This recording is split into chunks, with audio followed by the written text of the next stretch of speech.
Presentation is from Tim Geraghty and Hungate of Nationwide Insurance. Tim Geraghty has worked at Nationwide for 5 years, serving in multiple IT roles. At present, he's serving as Test Capability Manager in the Nationwide Direct Internet Group. Prior to that, he was a consultant with Whitman Hart on a large PeopleSoft project, also at Nationwide, serving as one of the performance testing team leads. Prior to Nationwide, Tim worked in product development at AOL Time Warner, Netscape CompuServe, release management and configuration management at BMW Financial Services, and served as an application development manager at SmartPipes. Tim has a bachelor's degree in political science from the University of Dayton and MBA from American Graduate School of International Management, Thunderbird. And Hungate has been in information technology for over 20 years, with a solid foundation in application development, and has held a variety of leadership roles in both program and project delivery and production. She worked with several major companies, including Accenture, National City Bank, now PNC, Progressive Insurance, and Nationwide. Most recently, Ann established the quality function at Nationwide Direct's IT Business Solutions area, where she serves as Director of Software Quality Assurance. In this role, Ann led the implementation of static testing to help prevent defects in both waterfall and agile delivery environments. Ann earned her MBA at Case Western Reserve University's Weatherhead School of Management and her Bachelor of Science at Miami University. She holds both CSQA and PMP certifications. Please give a warm welcome to Tim Geraghty and Ann Hungate.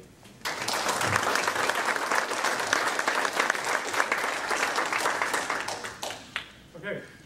Oh, I'm sorry. There we go. Okay, can you hear me now? Thank you very much. So in the spirit of a little levity here, we're talking about quality assurance, so we wanted to list the top 10 things heard by programmers when testers tell them their programs don't work.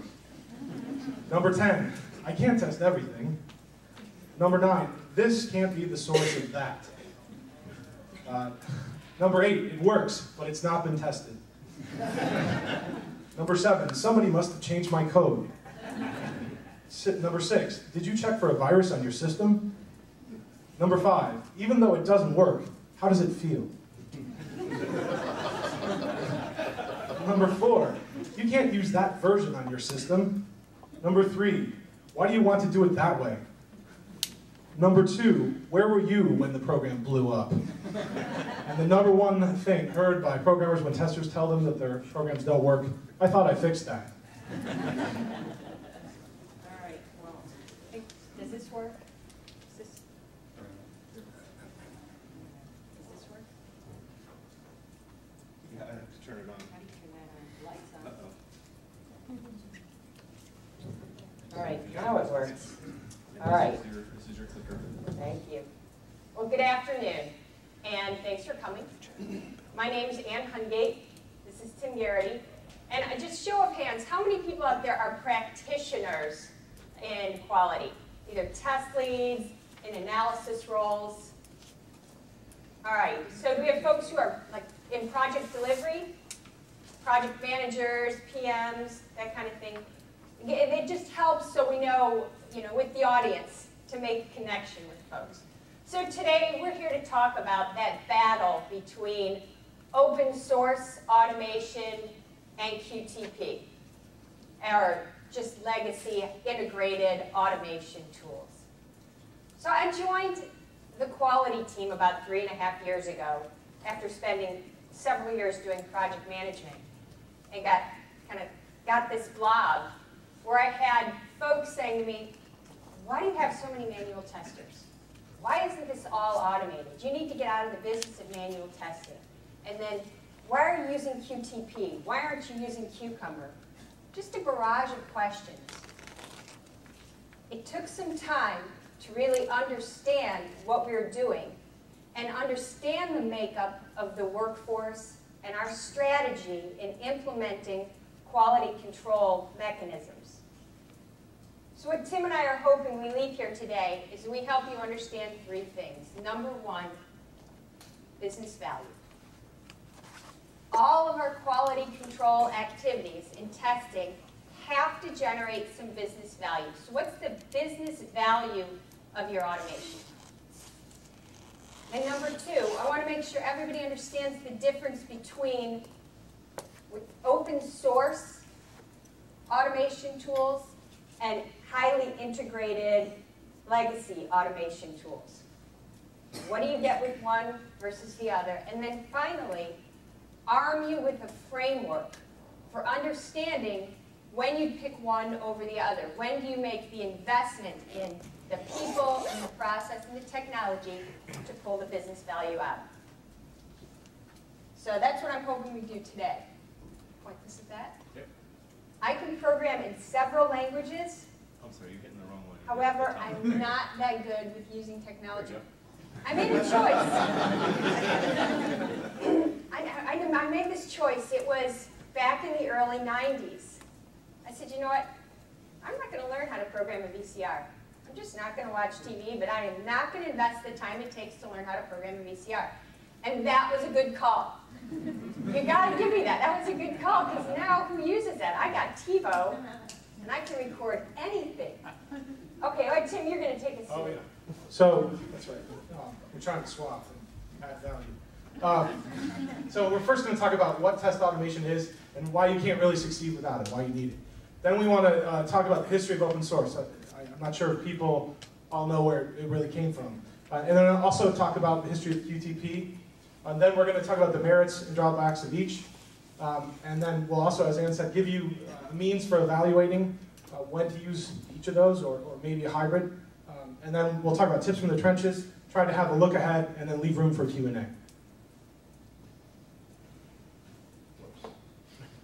Did I go too far? All right. What is automation? James Bach. Anybody here familiar with the work of James Bach? All right, lots of hands, lots of hands. He's a known expert in the field. And what he says automation is any tool that helps you do testing. So your inventory of test data is a form of automation. Your scripts, the repository where you keep your scripts, that's a form of automation.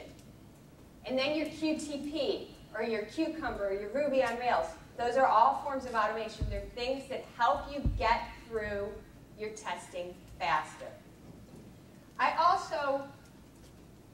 I think it's important to note that testing in and of itself is a very human thing. The interaction between humans and computers, you can't always automate that, but what you can automate are the things that you do over and over and over again the same way.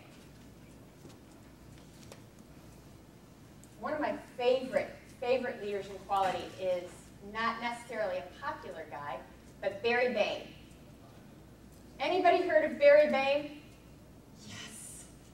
Maybe because I told you about him this morning. So Barry Bain is an engineer who worked at GE and IBM back in the 70s. And he built some mathematical models to prove the exponential increase in cost when you let a problem float from one phase to the other. You know, you think about it, you're building a house. It's a whole lot cheaper to decide that you want a walkout basement and pick your lot so that you get a walkout basement than to be going through the final walkthrough, walk into the basement and say, I wanted a walkout. You can have a walkout, but you're doubling your cost because you're going to have to start all over again with a new lot and a new house. So that's what Barry Bain proved us. We need to test early and test often to find our problems. And I talked earlier, this is about business value. Automation matters because it helps us test earlier and more often with less cost. components of cost. There's the labor cost, there's the execution of it, there's the machine time, and there's speeding it up. This is why it's so important to leverage automation. So, talking about the history of open source. In the late 1890s, George Selden, I don't know if you guys are familiar with George Selden, but he worked to establish the first patent on the two-cycle vehicle engine. So why this is important to open standards is because Henry Ford didn't like that. So he worked until 1911 to contest that patent. And then, which ultimately led to, in 1934, the Motor Vehicle Manufacturers Association was formed. And what Henry Ford said is really important, because he said each of the manufacturers can establish their own patents for their work individually, but they're all going to get together and share their ideas so that no one could profit individually from, or set up, monopolize the industry. And that really led to the advent of the internet, right? It was all open standards, open protocols that we're all going to share and come together and learn from each other. And that's really what open standards are about, which is pretty powerful if you think about it. We're all going to learn from each other, we're all going to share our ideas, and ultimately, you would hope have a better product.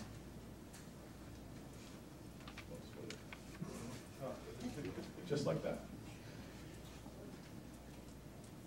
How are you with programming the VCR? We'll come back to that one. So if we talk about QTP, right, I'm sure you guys are all very familiar with that. It's been around since 1998. It's really part of the Mercury Quality Center suite owned by HP. It allows for fast test creation, right? So easier maintenance, data-driven. It's big, monolithic. So it's a suite that allows you to host your requirements, your test cases, your defects, your scripts all in a single place and put them all together.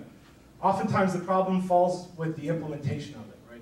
Because it's so powerful. If you set up your defects, for example, with 100 fields on them, and all these different groups within your company are entering them differently, well then it's kind of hard for you to be able to compare group to group and do defect standardization, right, and understand where things are. If you don't use the requirements portion of it, then it's kind of hard for you to link and show traceability and coverage the way you would want with this tool, right? So it's a big suite, it's got one-stop shopping, but very monolithic, and there's some latency. It really depends on the implementation and the way you're using it. So with that, we wanted to, the tail of the tape, compare the two. So if you look down the left at QTP, right, as we said, it's a single integrated solution for requirements, test cases, and defects. It has out-of-the-box metrics reporting for management insight right away. If you have your test cases in there and you're executing them, you're going to be able to show pretty bar charts and show progress. And so management's going to know, okay, how many did I execute today? And then you'd be able to say, if you entered them correctly, the defects, right? And link them together. It's scripted, it's customizable. But as I also said, it's slow, it's expensive, there is a license, right? There's maintenance costs. And it's later in the life cycle, because typically when people look at Quality Center or QTP, they see it as a testing function. I've worked with a number of developers, one's right there actually, who said, why would I enter defects in Quality Center? Why would I enter defects against myself? And my answer is that we're all in this together. We share, the more information, the merrier. And it's really not a tool that we should say is later in the life cycle, right? As Ann said, we want to move it left, as Ben said at the beginning too, right? We want to find the defects earlier. We want to share all that information so we're learning. If we look at open source, the components are distributed. So you have all these, if you're using Ruby, and you want to install all these components, right? It's distributed, so it's not one place. I've got to set it up on multiple machines. So there's configuration, and that's going to take some time. But there are many choices, which I think is a benefit, right? So there's many different things. There's every day new gems are coming out that you can use and make a part of your testing. With Gherkin, you have natural language. So one of the benefits of it is the test cases are written in a language people can understand. So given that I'm Tim Geraghty, when I go to google.com, then I should see my Gmail login, right? I mean, something like everyone can understand what we're talking about. Too often, I think, in Waterfall, you are heads down. So the developers are doing their part, the requirements analysts are doing their part, and the testers are doing their part, and no one's really talking, or they don't understand what it is they're supposed to do. I inherited this test case from this last tester who was on this project, so I really don't know what it's supposed to do, but I'm just running it every month. Whereas if you use this natural language, right, then the business can read it and understand what we're doing, testers can read it, developers understand what is it we're trying to do. So it's customizable and nimble, right? Because again, it's open source. All these components that you can plug in, use for a particular project need. Whereas QTP, it's kind of, there it is, right? So there is continual improvement, right, with open source. Because again, we're all beta testers if we're using it. We're giving feedback. We're saying, okay, I like this feature. So it continues to evolve. And the cost is minimal, right? Because it's open source, many times you can use it for free, or there's minimal licensing cost for you to be eligible for updates, things of that nature, but it's a lot cheaper than QTP.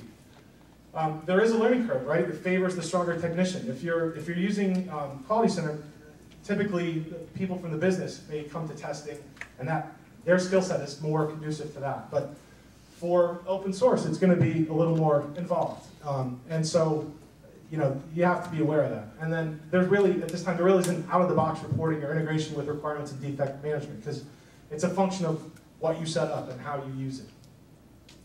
All right, so I'm curious, just to get some feedback from the room, do we have QTP, Quality Center QTP users out here? You can nod or raise your hand. And do we have folks that are using some of the open source tools? Okay, not quite as many. Not quite as many.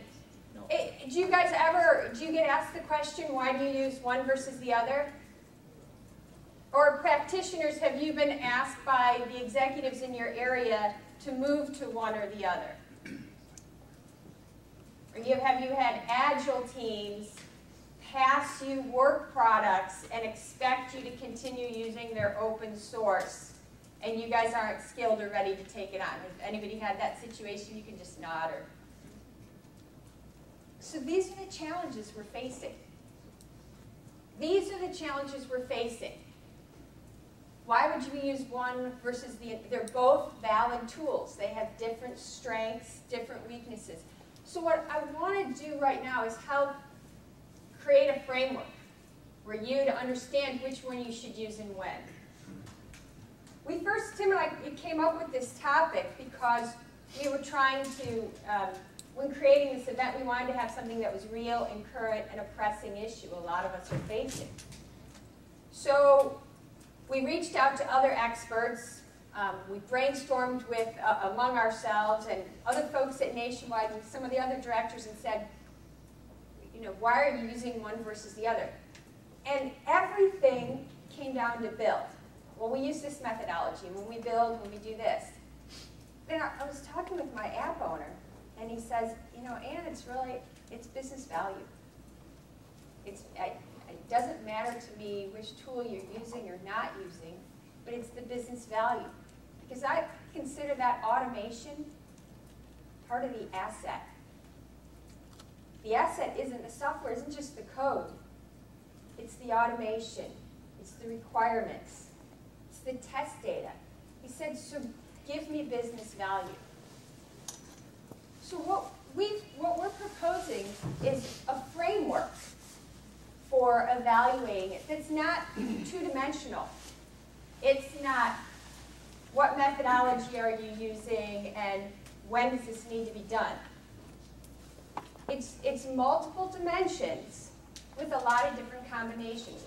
The number one factor in understanding which tool or tools you should use has to deal with your corporate culture. Where we are right now, reporting is very important. We need to understand the cost of quality. We need to understand that when we have a defect, this is how much it's going to cost to fix it. This is how long it's going to take. This is how many customers are affected. We're very into that. But Ben earlier showed us that software development is really revolutionizing.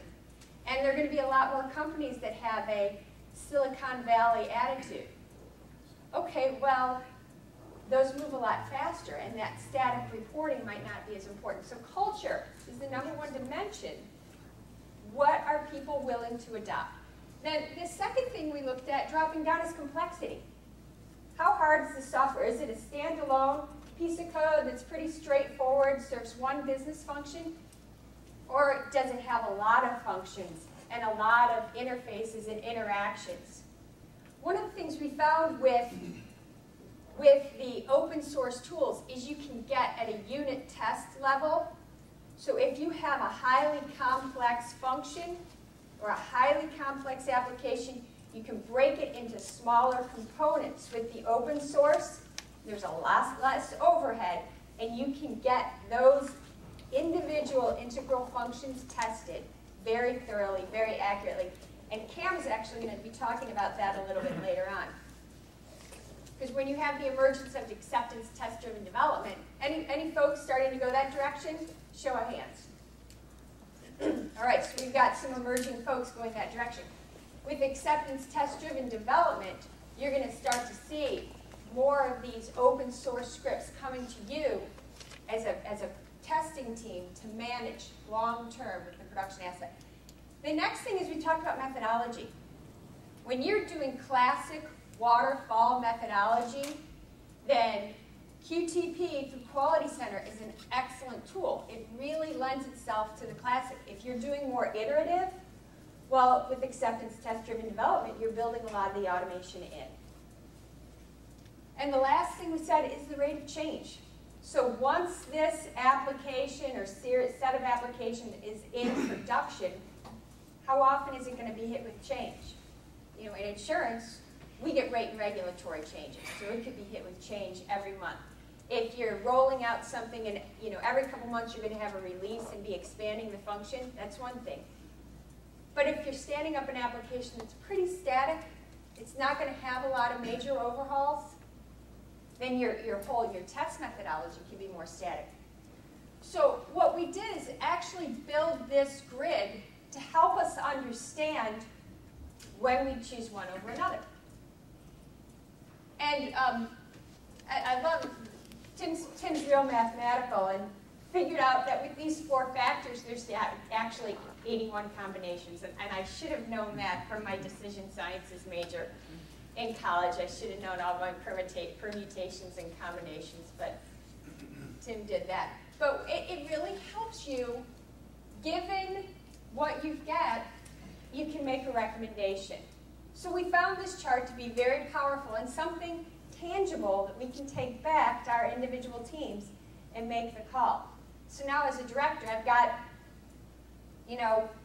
testers, I've got analysts, I've got folks who do automation. When you have a tool like this and you understand the complexity of your applications, you can start saying, all right, this is how we staff up the workforce. This is how we skill people. If you're a practitioner, you can say, okay, I'm really skilled in QTP or Quality Center, but I'm not familiar with open source yet, and I can see open source is emerging. How do I start to get myself more skilled so that if I'm asked to do this, I'm ready to take it on? Okay, so trying to look at some tips from the trenches, right? These are tips that we see. So use of open source tools requires, as we've said, testers to be more technical. Testers who may have come from the business, right, would be possibly better suited to QTP. Don't try to pigeonhole yourself into a single solution, right? There may be projects that warrant a hybrid approach, and I think that's perfectly valid. And hopefully that evaluation framework will allow you to use that and justify that to your management. And I think it's important to note that each project warrants a new evaluation, right? With the consideration for how the application will be managed as a production asset. That's also important to look at, right? How are you going to maintain that? How frequently are those going to come? Which methodology lends itself best to those kinds of updates? Automation tool selection is a shared ownership between development and testing. I think that's also very important. I swear I put this. I was. All right, so then trying to look ahead, right? We absolutely think open source is here to stay. Agile is only going to grow in its adoption. It's only going to get bigger and bigger if that's possible, because it's pretty big right now. But the cost of quality must be managed, and automation is really one of the main keys to cost management. And hopefully we've given you some perspective on that. And we think within the next 5 years, automation tool selection will be owned collectively by requirements, development, and testing. We think it's going to become more holistic than it possibly is today. Well, and kind of a nod to our title sponsor is that's really where a tool like Genova is going. So when you have the companies that are really out on the edge, they're really pushing that, saying this is going to become integrated. This is the direction we're going. So folks who are practitioners in the quality profession, and if you're not up to speed on both the integrated, highly integrated tools and the open source tools, I encourage you to start moving in that direction. They're both valid tools. They can work together and complement each other. I like to think of it too as an automobile. You know, an automobile goes through the fabrication and assembly process. And there are a lot of tests along the way that aren't valid anymore once the car's put together. But once the car's put together, you've got this dashboard, and it gives you your key indicators. So those tests that you go through along the way, through the development that might get thrown out, that could be some of the open source scripts at a unit level that don't get carried over into the production asset. Totally valid. They're needed to make sure that each individual part meets the required specification level. But when you pull it together as a whole, those individual parts might not be as important anymore, unless you start to disassemble the car. So that's the context of that. But you've got this production automobile. This is where your QTP and quality center becomes more useful. It's like the dashboard on your car. It's your indicator. You're moving this living, breathing thing that requires maintenance, gas and oil. Then you're going to have some cucumber level or open source level unit tests that you're going to want to carry in production, like your tire gauge. Your dashboard doesn't necessarily, I mean, mine's not that sophisticated because I don't invest in cars, because they're depreciating assets, and that's another story. My husband's always very troubled by my frugality with cars. But it doesn't tell me when my tires need air. I take a look at them, and then I stick that little air pressure thing. Think of that as your open source. It's independent from the whole dashboard, and it's used as needed. I know we had something. So here's the big thing. And Tim, I'll let you give everybody the answer. Oh, yeah. Which one do you use? So we posed the question in the beginning, right? Which QTP versus open source, which tool do you use? And the answer is, it depends.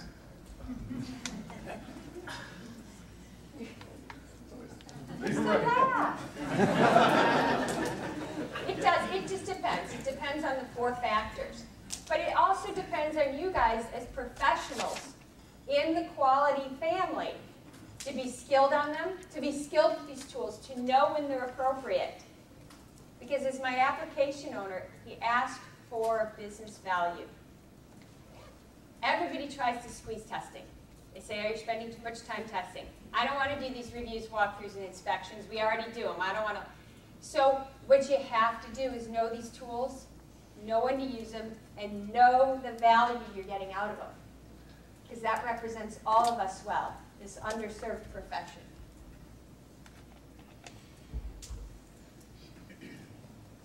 Yes? Can you maybe give some examples of what a hybrid model looks like? Is it simply open source for unit testing and QTP for mature products?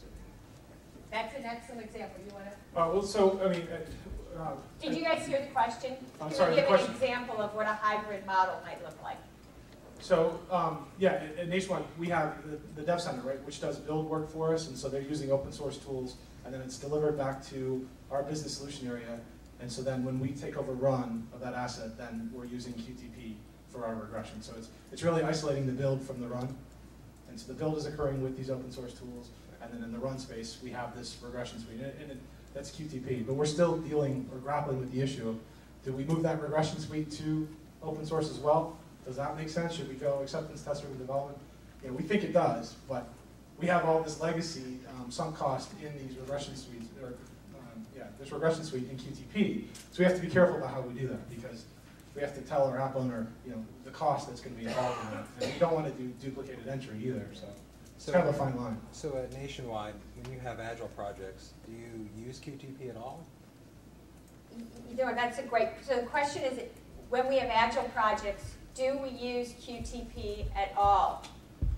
The teams doing agile development do not use QTP. It is not part of the agile development methodology. So we have a group of folks, maybe a line of developers, who are coming in to work on an asset. But when we move it into production, this is the key piece. We have to figure out how much of that Cucumber, the open source testing, needs to be maintained in production. And we have to make the call on an application by application basis. Do we keep it in open source? Or is it going to become something that's permanent and needs to be strung together and be part of a full flow of tests? It might have a front end. So that's really, if it's something that's going to be permanent and won't be standalone anymore once the full car is assembled, then we're going to flip over to QTP because we want that quality center dashboard. And we want to be able to do it month over month, and it's part of the, okay, this is the regression this month. If it's a standalone function that's going to stay standalone, or it's got just a few scripts with it, we might keep that in its open source form. The second you put it into QTP and Quality Center, you get all that overhead. You get all that, it takes longer to run, but you get the results that are embedded right into the tool where you're capturing your metrics and your quality health. So it saves some other time, but that's roughly how we make the call. And we're just maturing to start making that call right now. Can I ask one more question? And then I'll Yeah. stop. So if you do that model, so you build a product, at some point it goes into production, it's integrated with other products, so you decide you want to invest in doing automation with your integrated solution. Typically, automation is paid for, at least maybe not at Nationwide, as part of the project. How do you fund the work? If you have All right, to decide later. That's a pain point. So the question is, the application's in production, and down the road you decide you want to automate some integration and automate an element of it. How do you fund that work? Because generally, the automation comes out with the build. You build the asset, it comes with automation, and you might update it. So downstream, because the app owners are asking for value, and they want you to improve your testing and your test capability and get through it faster, they want this piece automated. They're the ones you have to ask for money. So it becomes a project in and of itself, a project done by testing for testing. So this is what we've got right now. So one of my analysis leaders, who's a partner with an app owner, says to the app owner, you know what? I've got 5 people. It takes me 5 people to do all the testing for this release. I think I could take it down to 3 people, free those other people up to work on the next release if we automate this. And that's going to reduce your test cost by 40%, release over release, but it's going to take $100,000 to automate this. So it could take you a year to realize the benefit. So that app owner has to admit, that's where it's funded in production support by the app owner because they want to pull the run cost out long term. And the only thing I was going to add is that we actually do an ROI on that so that we do the variance between the manual and the automation. So what's the actual upfront development cost it's going to take to build out that automation, and then how much do we think we're going to save as if we run automation as compared to the way we're doing it today. It tells us what the ROI is on that spend. And then we typically look at the life of the asset. So if we say it's going to be a 3-year asset, we have 12 releases, and we look at that variance to say what the ROI is. So to try to really build that case and see if there is a case there. And then I even took that further and put scenarios together to say, okay, if our regression suite is too big, maybe it is, what if we reduce that? And then that lessen the amount of time we need to prepare and execute, what does the ROI look like? And we work with the app owner to say, well, which of these do we think is most plausible? Yes. Can we get a copy of your wonderful spreadsheet? The grid? Oh.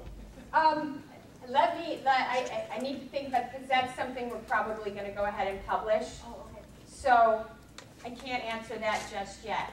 So they asked for a copy of the grid. And this is kind of our unique thing. It's our value add. Yes?